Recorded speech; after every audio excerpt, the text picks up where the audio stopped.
Chapter 77 The Great Heidelberg Tun. Now comes the bailing of the case, but to comprehend it aright you must know something of the curious internal structure of the thing operated upon.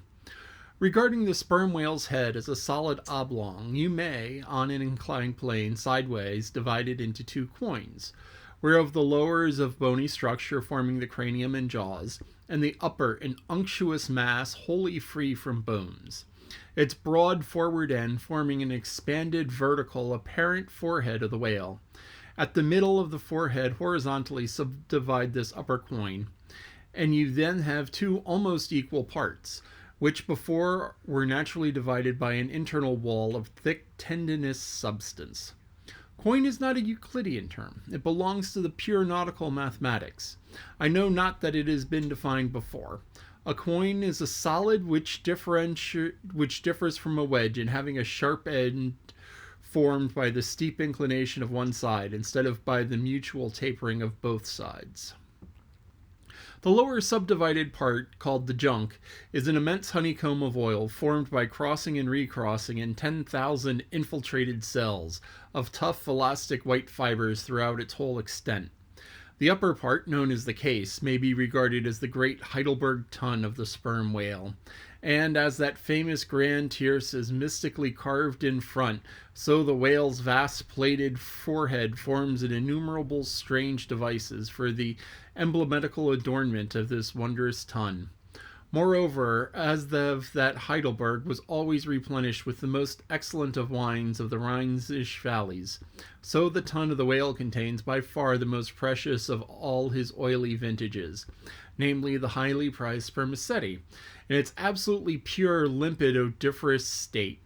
No, nor is this precious substance found unalloyed in any other part of the creature. Though in life it remains perfectly fluid, yet upon exposure to the air after death it soon begins to concrete, sending forth beautiful crystalline shoots, as when the first thin delicate ice just forming in the water. A large whale's case generally yields about 500 gallons of sperm, though from unavoidable circumstances considerable of it is spilled, leaks, and dribbles away, or is otherwise irrevocably lost in the ticklish business of securing what you can. I know not what fine and costly material the Heidelberg Tun was coated with, but in superlative richness that coating could not possibly be compared with the silken pearl-colored membrane, like the lining of a false fine pelisse, forming the inner surface of the sperm whale's case.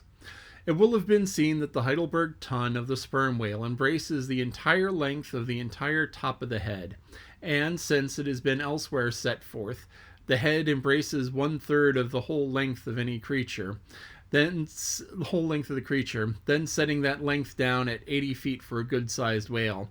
You have more than 26 feet for the depth of the tun when it is lengthwise hoisted up and laid down against a ship's side. As in decapitating the whale, the operator's instrument is brought close to the spot where an entrance is subsequently forced into the spermaceti magazine.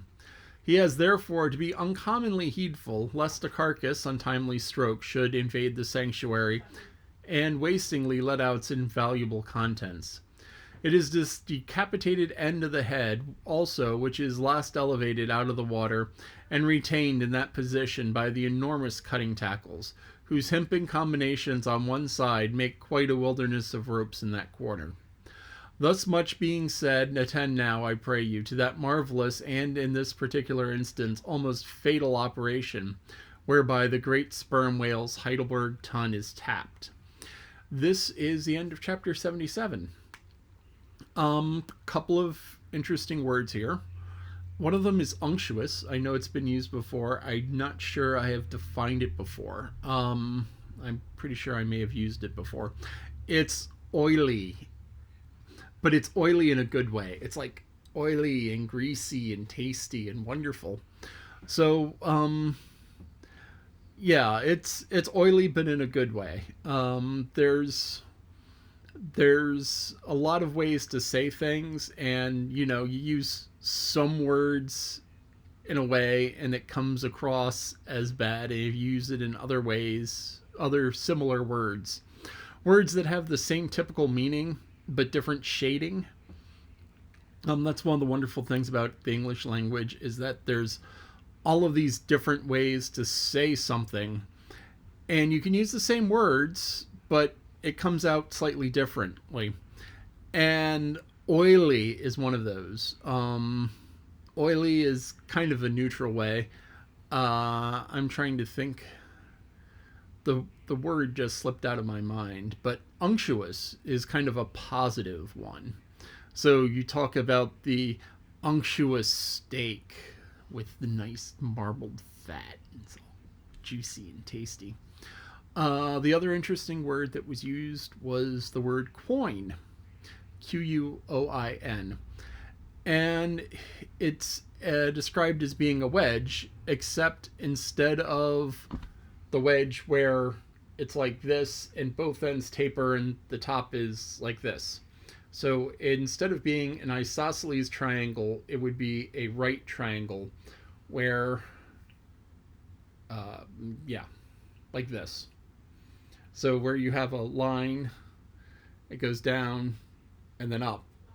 So it's like this, as opposed to where the two tapering sides are equal length. It's an unequal length so that one side is longer than the other, and so that you have a flat edge that slopes down as opposed to two edges that slope together. Um, Hard to sign with hand signals, but anyway, so that's a quoin, and it's a three-dimensional shape. And unctuous means fatty, but in a good way. So that is chapter 77.